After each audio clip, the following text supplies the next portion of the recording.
Hi, everybody. Welcome back to the Real Vision Daily Briefing. This is Alf speaking. It's Thursday, the 10th of March, 2022, and I'm here joined today by Imran Laka, who is the founder of Options Insight. Hi, Imran. How are you doing?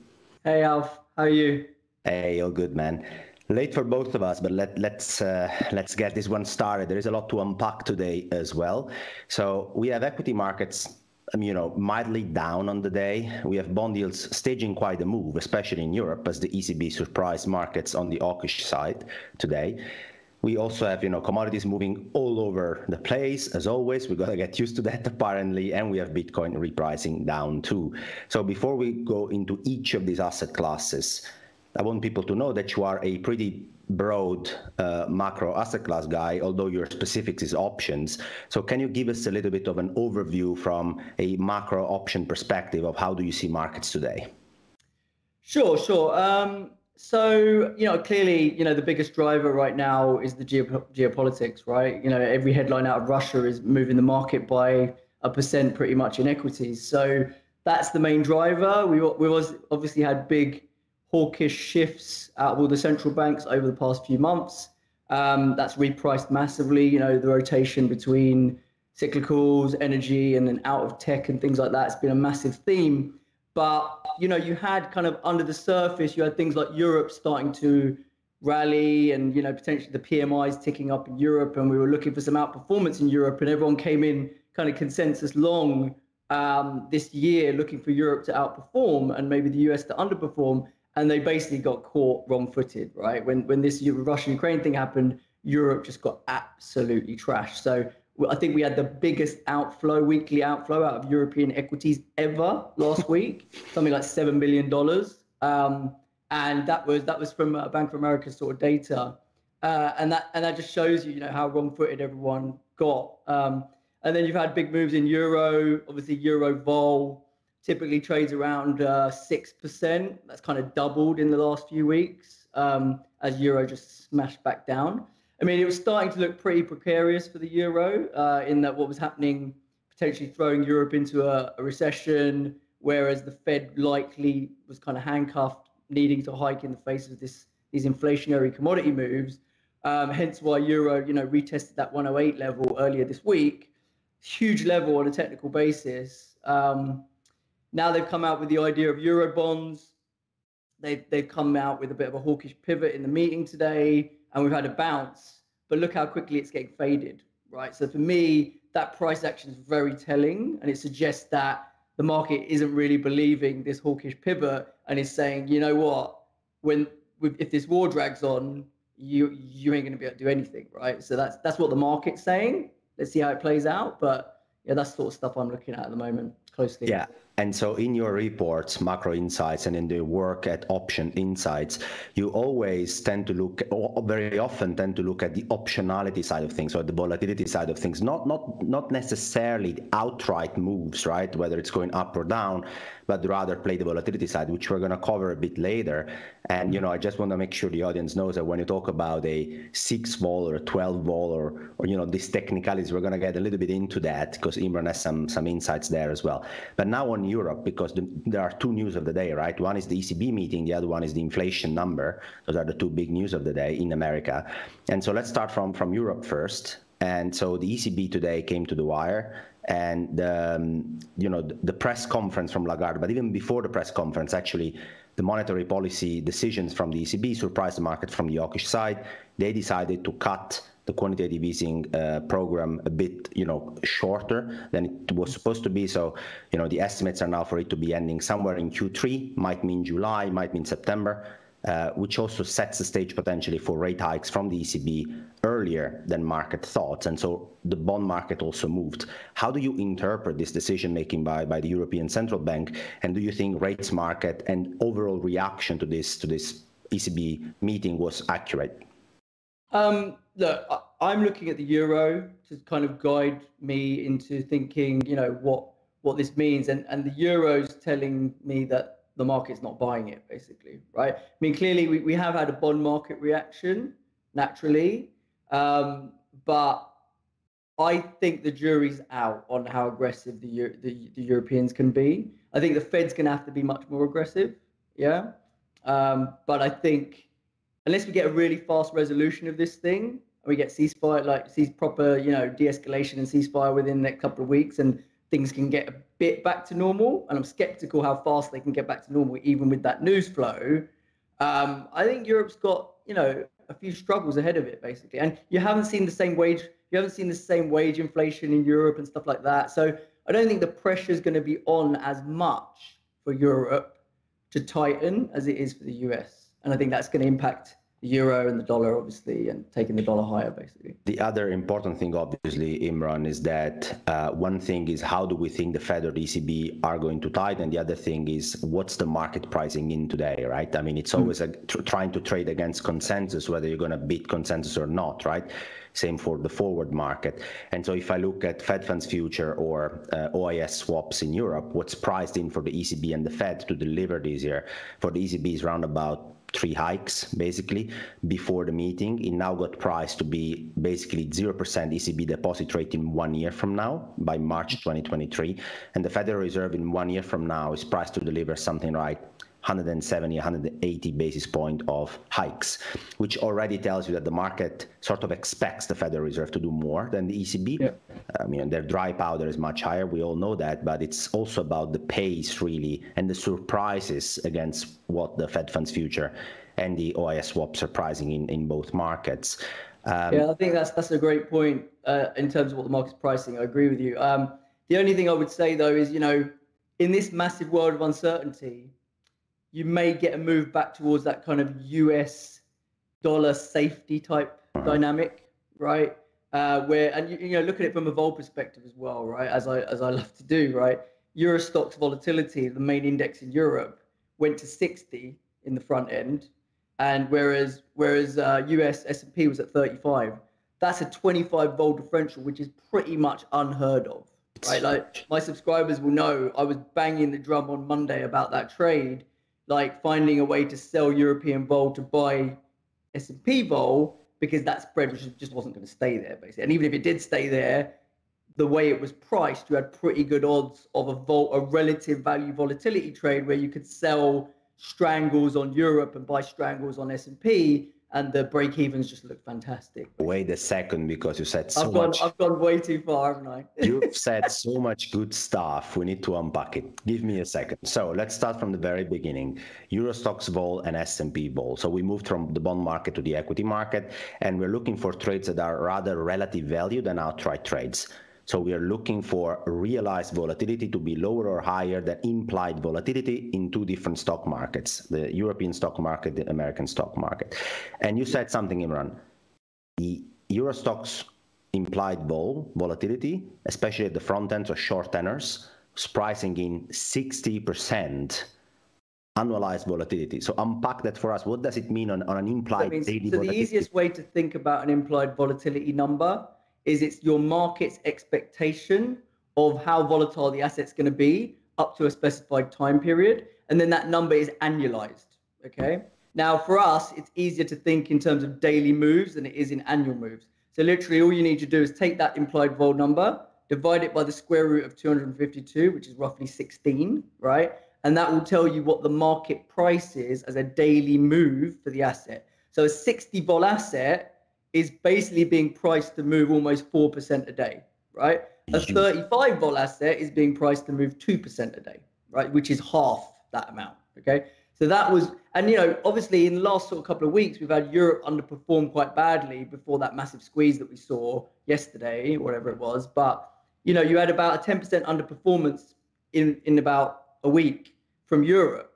And my thesis was, if we continue to break down, I don't think the S&P is just going to ignore it, right? The S&P can ignore it for so long, but there comes a point where if the news flow continues to deteriorate, everyone's now switched out of Europe, as we saw from the outflows. They're camped back into US stocks, hoping that they're going to be the safe haven. And then you get that leg down where everyone has to dump what they own, right? Which is the US. So you can have a situation where the European markets get exhausted to the downside and the US market actually sells off. And then that's exactly what went on to happen in those few days, where the S&P went from 4,300 to 41.50 lows, and Eurostox did nothing, and then actually squeezed hard yesterday, right? Like 7% or 8% or something, right? So you basically that you could see from the volatility price action that the European sell-off was getting quite exhausted, basically. Yeah. Right. And that was the idea. And the other important thing you said is that if you structure the trade in a certain way and you time it right as well, the odds of the trade realizing your way are high. So traders like us tend to think in this way, the odds of a trade realizing, which means it's always a probabilistic assessment. And the way you chose to do this trade is in a relative value term, volatility wise. So you only need the European stock market to realize at a lower implied volatility compared to what the S&P realizes against their implied volatilities to basically make money out of the trade. So it's a risk measure trade, basically speaking, right? Yeah, and well, the thing about options as well is there's multiple ways to implement your view and your idea, right? So for me, like, I saw that vol spread go to 25. So I was like immediately drawn to that and say, okay, European vol's expensive, US vol's cheap. What am I going to do about it? Now, I didn't want to put on that trade and then sit there all day trading the volatility and the realized and literally having to stare in front of my screen all day, because that's not what I like to do as a retail trader, right? So what I like to do is put a trade on that I can just put on, take advantage of the dislocation and then leave it and let it breathe, right? So the way I implemented the trade was to say, well, the pricing in Europe is such that I can sell a strangle. And what a strangle is where you sell an out of the money put and you sell an out of the money call, and you hope the market stays inside that range and you get to collect premium. Okay. So the strangle that I could sell in Europe was 20% out of the money expiring in a month. So I could sell a 20% out of the money call, I could sell a 20% out of the money put, and I could collect premium. Okay. With that same premium that I collected, I could then go and buy an S&P strangle, but the strikes that I got on the S&P, because the vol was so much cheaper, were much more like 90% and 110%, as opposed to 80% and 120%. So you get to basically own volatility on the S&P and start making money plus or minus 10%, and you won't lose money on your Eurostox leg until we do 20% either way. So, and the idea was that I can stick that trade on. If the market moves in either direction, I like my odds, right, of getting into a position that is going to go in the money, right? And if the market does nothing, the vol spread can converge. That's exactly what's happened. And the vol spread's gone from 25 back to about 10 now, right? So the money's been made via that compression. If I sit there and do nothing for the next 4 weeks, I won't make any money because both of the premiums will net each other out. But if I want to take some money out of the trade now, I can, because the vol spread has already started to come in. Right? So there's multiple dimensions to trading options, where you've got the vol element, you've got the movement in the market element, you've got lots of things that you can play, and there's different ways of implementing it and having exposure to those parameters.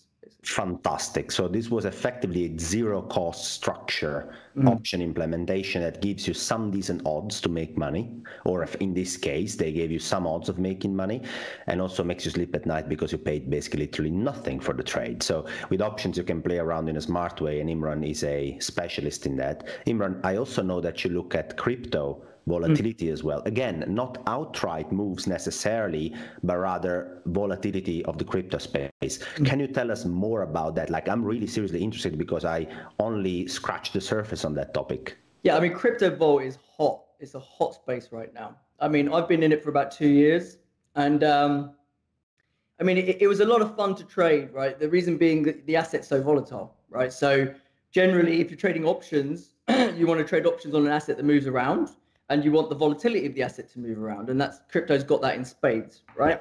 Obviously, we've had some interesting moves in crypto in the last few days or weeks, right? I mean, it was a risk asset correlated to the Nasdaq for ages, and then all of a sudden, it had a pop on the capital controls with Russia, and then it faded because everyone's nervous about this executive order out of Biden, which turned out to be a nothing done, and then we popped again. But it's very choppy. I don't think he can make his mind up whether it's a risk asset or whether it's some sort of gold, digital gold proxy, right? And I think the market's trying to figure that out as well. I mean, there were some encouraging signs on crypto in terms of the uses, the use cases in an emergency. Like Ukraine managed to raise, I think, over $50 million to help them fight the war.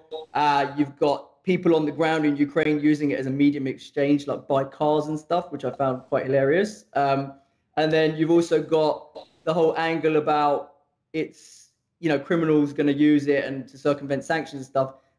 I mean, there's evidence, Coinbase, Binance, of freezing accounts of sanctioned people. So they can't do anything with their crypto. Now, they may have other crypto that's not on those exchanges, that's like cold storage that they might be able to play around with. But the point is, there are some ways to, if they're holding on exchange, and there's some ways to monitor it and clamp down on that. But I'm going off on one a bit about crypto use cases. But in terms of the volatility side of things, there's big dislocations in crypto vol that have kind of come about over the last few months. And whilst the asset still wings around like an animal, the implied volatility kind of trades systematically cheap at the moment, right? In the absolute front part of the curve, which is where you can get exposure to realized vol, because the Greek that you buy is gamma to get exposure to realized vol, and that comes from super short dated options. So you've got a dynamic in crypto markets where you've got this new player that has entered the space, which is the DeFi option vaults. And they are basically a retail product of sorts that encourages people in the DeFi world to lock up their coins and earn yield by selling either covered calls or selling puts against stablecoin collateral, basically. Because there's a vol selling yield hunting exercise, and it's wrapped up within this product that is then the guy just puts it in the vault and forgets about it and just earns their yield. They don't have to do any of the option trading themselves, basically. But what it does, it's attracted so much capital, and I think it's going to attract a ton more. I think it's early days. But it's attracted so much capital that there is this natural now supply. There's indiscriminate supply. Doesn't care really where the implied volatility is. They just sell it every week, right? So that is a gamma supply that's hitting the street every week, making crypto gamma basically too cheap, right? So if you have events like what's going on in the world right now, you can pick up on a Friday morning, you can pick up some pretty cheap crypto vol if you fancy a move, basically. And that's the kind of stuff I've been doing, right? I've been leaning on that flow. I've been picking it up when I wanted some gamma and things like that. And it's quite nice, as in it's quite a nice trade to kind of game around that because it's predictable flow, right? And being an ex-banker, that was part of my skill set, right? If I've got a predictable flow that I know is coming every week, how do I play against that? How do I, trade against that, pre-position for it, take advantage of it, things like that. So those are the type of trades I've been doing and I've been telling my subscribers about and, kind of guiding them through that whole mentality, basically. Imran, that's super interesting. I have to admit I didn't know much of what you just said, but I learned a lot. I have a more direct question, which is, where is implied volatility for our audience in Bitcoin at the moment, for example? So it's around 70, 75. Yeah. Okay. So you need to divide that by 16 again. Well, no, you don't actually. You divide it by 19 because it's open 7 days a week. That's a very fair remark. Exactly. Yeah. So you divide it by 19, which means that the market is pricing Bitcoin to have daily moves of around about 4%, 3.5%, something like that. Something like that, exactly. Yeah. It's right now the 40,000 is around 72 vol, basically. Yeah. Interesting. So also in crypto, you can apply these strategies that Imran is talking about, and actually makes it even more interesting because, as he just described, there is effectively a systematic volatility selling program from yield enhancing Bitcoin programs or coins programs, right? That they tend to sell volatility indiscriminately, systematically to the market, which makes it even more interesting. Imran, as we were talking about Bitcoin, I think our audience will be interested to hear the piece an interview that Ash did with Chris Perkins and Chris Giancarlo on Bitcoin and on the discussions we are having. And I want to pick your brain as well on basically the central banking attempt at creating replication for digital assets, in this case CBDCs. And so let's hear to what Chris Perkins and Chris Giancarlo had to discuss with Ash Bennington. Most of the world's central banks, including our own Federal Reserve, are eventually going to experiment with their own form of sovereign digital money, a digital dollar, central bank digital currency, and having to try to play an influence as to what that looks like, because I'm very concerned that it must reflect the values of a free society if it's going to be successful and if it's going to serve that free society.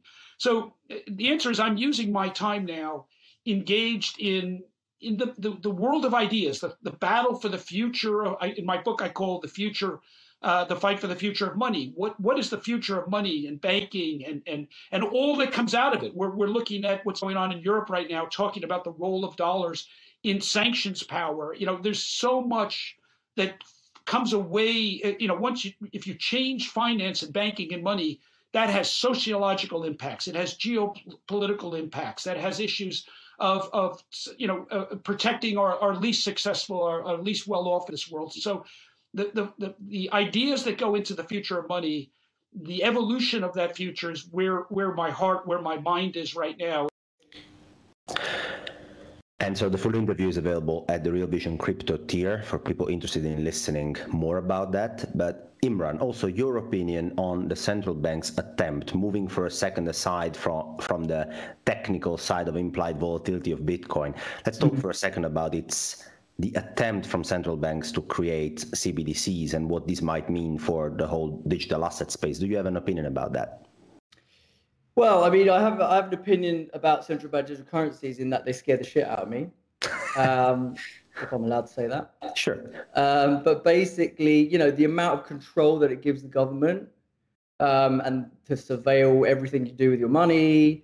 I don't know, your money can maybe even expire. They can tax different people at different rates to incentivize behaviors. I mean, it scares the hell out of me, right? And I think.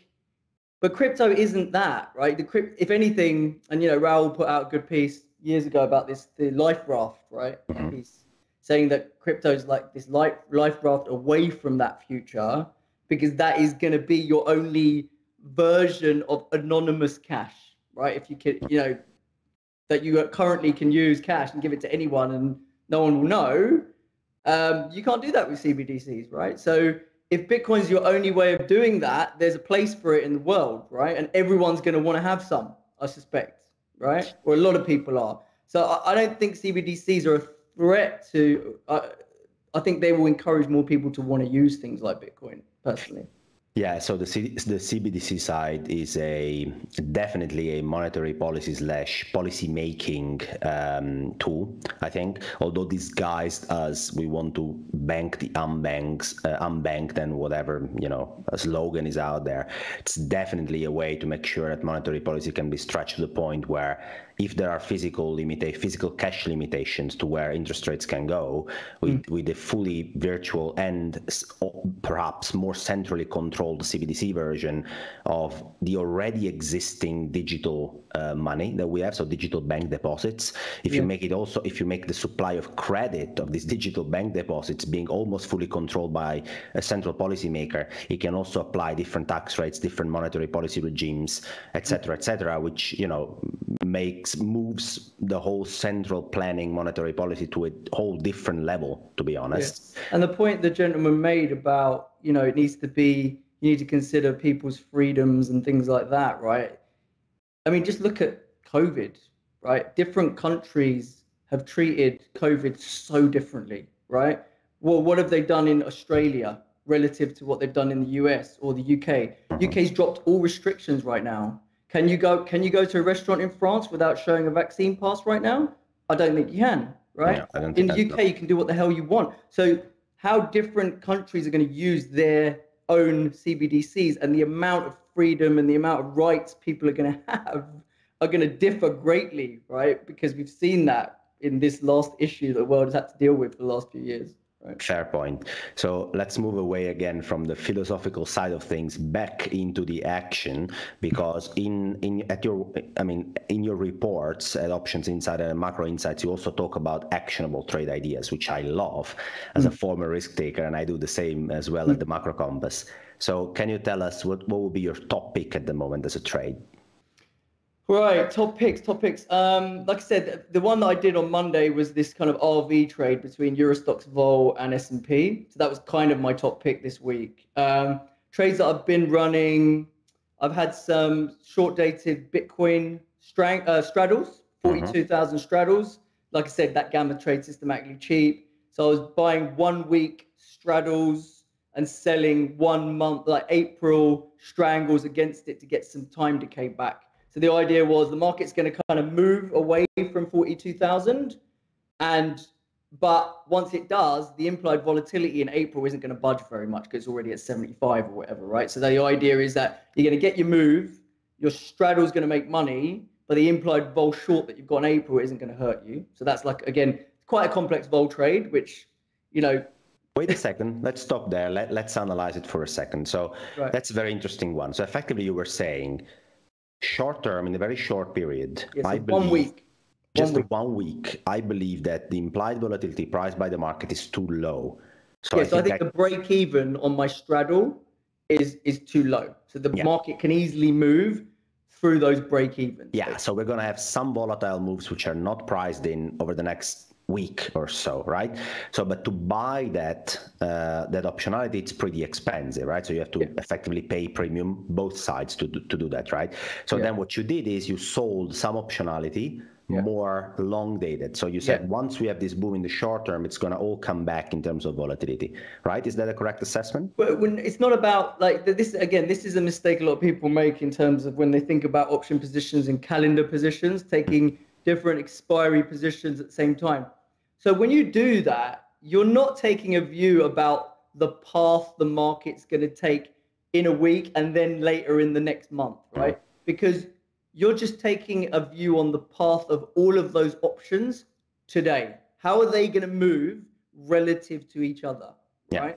So the 1 week straddle is a simple trade, right? It costs a certain amount. The market either moves by that amount or it doesn't, right? Yes. If it stays at 42,000, you make nothing. You lose the entire premium of that straddle. If it moves by 3,000 points, you get your money back because that was the break even of the straddle. Yeah. Okay. If it moves by 5,000 points, then you make loads of money. You make 2,000 of that, right? So that's a break even trade, right? The April, on the other hand, is more of a Vega trade, right? So the idea is you're selling that, you're selling it delta neutral, right? So you're selling out of the money options expiring in like 6 weeks or whatever it is, okay? End of April, so a bit more than that, nearly 2 months. But what you're saying is that whilst if the market moves, my weekly straddle will go in the money and make me money, but the damage that I'm going to take on my short 2 month strangle will be limited because that implied volatility won't go against me too badly because it's already priced at 75, right? So I suspect the market won't reprice that too dramatically. That's the point. And in the meantime, if the market doesn't move, that vol could go lower and that thing earns me some time decay to help finance the weekly straddle that I'm long, basically, right? So that's the argument. Right. A proper options teacher, Imran. Really great. Now we have a question from the audience, a couple of those. Before we wrap up, I would like the audience to get at least one occasion to ask you a question. So Ryan from the Real Vision website, he's asking something about implied volatility and historical volatility using your expertise in options clearly. So he says, there is IV, HV, and the ratio of IV and HV, so implied vol and historical vol. What are your thoughts on implied volatility? Historical volatility is sometimes referred to on the street as volatility premium. What are your thoughts on the ratio between implied vol and historical vol? Systematically, there should be a vol premium, right? Because it's a lot easier to sleep at night being long vol than it is short vol. Yeah. So there is a premium typically to harvest. And that is a systematic alpha that vol traders have traded from the beginning of options because implied typically trades above realized, right? Because people are willing to pay for that protection, that tail risk, whatever it may be. Okay, it's like an insurance premium, you could kind of think of it as, okay? It's just that sometimes that spread can move around because you get a load of movement and yet people don't think that movement's going to persist. So they don't reprice the implieds up too much. They're like, that's an anomaly that's going to settle down and the implieds stay low. And if you, for whatever reason, think that the market's going to keep moving, then there's your opportunity because you get to buy that implied below realized, which is quite rare. Okay, but over the long term and the majority of the time, there will be a premium. Okay, and then it's quite a good question for now because at the moment, and I put out a tweet about this the other day about commodities and tracking some of the major commodities like wheat, oil, copper, gold, right? And all their implieds have obviously exploded as they've started moving. And but a lot of them are trading, the implieds are trading almost 200% of the realized vol. So if you measure the historic vol and you look at the implied, it's almost double. So that's a very high implied vol premium, which would make you, you know, you just look at that blindly and say, well, vol's way too expensive. Okay. But what that historic vol number doesn't take into account is intraday moves, right? It only takes into account the close to close volatility. And if you look at things like oil, things like wheat, things like nickel, right? I mean, the intraday vol was like insane. Yeah. I mean, even on the S&P, I was looking at it today, right? A good measure of the intraday vol is the ATR, the average true range. And the average true range on the S&P, if you look at 14 days, is like 105, which is like 2.5%. If you look at the realized vol, it's more like 25, 28%, something like that. So you've got a big differential between what the ATR vol would be, which is in the 40s or around 40, whereas the close-to-close vol is like 28, right? And then the VIX is sitting somewhere in the middle in the sort of low 30s, basically, mid to low 30s. So that's why the VIX is trading a bit higher than realized, because the guys who do own Gamma are able to monetize these swings, right? These intraday swings, they can trade them and they can capture that movement.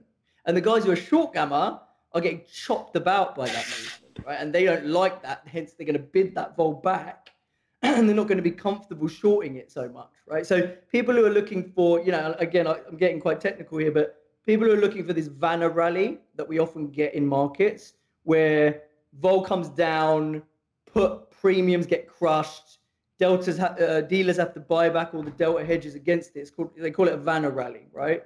And that's reliant on implied vols collapsing, okay? Yeah. But if the market's so volatile intraday right now to the level that they are compared to where vol is, I think we're going to need a bit of time and a bit of stabilization of intraday vol before you get a significant enough collapse in volatility to fuel a real Vanna rally that takes us back to 4,400 and beyond, basically. Right? Wow, what an answer. I just have a backup question, which is not from the audience, it's from myself, but I guess it helps the audience as well. You basically went and say there is some alpha trades in options, but you made sure to say alpha trades in options. Yeah. So can you tell us why that remark about alpha trades in options? What are traders doing where they're trying to monetize the difference between implied vol and historical vol? Well, it's just a buzzword, isn't it? Right? Alpha. Everyone wants to generate alpha. That's what differentiates you in the markets these days, right? Like just having beta to the market doesn't make you stand out. You have to outperform. You have to generate alpha, right? And so that's why I had inverted commas. But systematically selling vol tends to be an alpha generating strategy, right, over time, because vol usually trades expensive. Problem is, when you're going in this massive volatility regime shift that we've gone through this year, and we've had multiple reasons behind it, right, that is not a good strategy, systematically selling vol anymore. Okay. Yeah. And anyone who thinks it is like smoking something, basically, right? Yes. So I would say, actually, buying dips in vol this year is probably a better trade. I think looking at the VIX, it was floored at 15 last year. Mm-hmm. I think the floor is jacked up at least 5, if not 10 vols this year. Wow. Right? Certainly for the first half of the year while we got all this Ukraine stuff happening, we're tightening into a slowdown, arguably, all hell could break loose, right? I mean, look at some of the stuff Darius says, and I'm a big fan of Darius Dale, 42 Macro, we could arguably see a 30 to 50% sell-off in equities, right? So don't think the VIX is going sub 20 in that world, right? So I would say the new floor in VIX is probably around 20, maybe even slightly higher, and probably buying dips in it makes sense, right? And if you're going to buy the dip in the market, which I'll be honest, I've been trying to do for like a month now, but I've been doing it safely.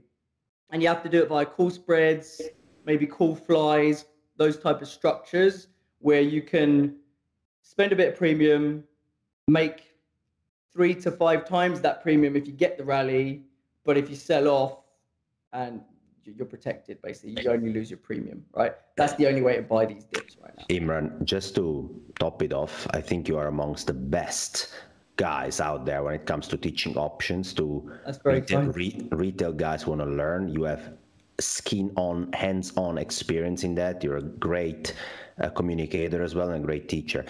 In case people want to find more about you, where can they do that? Sure. So options_insight is my Twitter handle. I'm pretty active on there, tweeting sort of daily tweet threads about cross-asset stuff and volatility. You can visit my website, which is options-insight.com. We offer online options courses. We offer live boot camps where we teach options. In fact, we've got one coming up on the 26th and 27th of March weekend. So that's a virtual Zoom course where I enroll people and teach them all my options stuff. And then we have our subscription service, which is Macro Insight, which is kind of the hand-holding service. Like I always say to people, I can teach you everything about options in 2 days, but that doesn't make you an options trader, right? You have to kind of practice it. You have to actually implement positions and feel them and feel the P&L and live and breathe it and bounce ideas off people and stuff like that. And that's what Macro Insight allows you to do. It's my subscription. You have access to me once a week on a Zoom call. Yeah, we have a Discord server where you can access me real time. And yeah, we're growing a nice little community in there. So. Well, guys, Imran, I think, has proved himself, and thanks for being here today, Imran, on the Real Vision Daily Briefing. Ash, guys, will be back tomorrow with Raul himself, so something you can't really miss. You don't want to miss that. And something else to add is that Real Vision is hiring, so as you're a viewer and a listener, maybe you want to check out and go work with Real Vision, you can check them out on their website.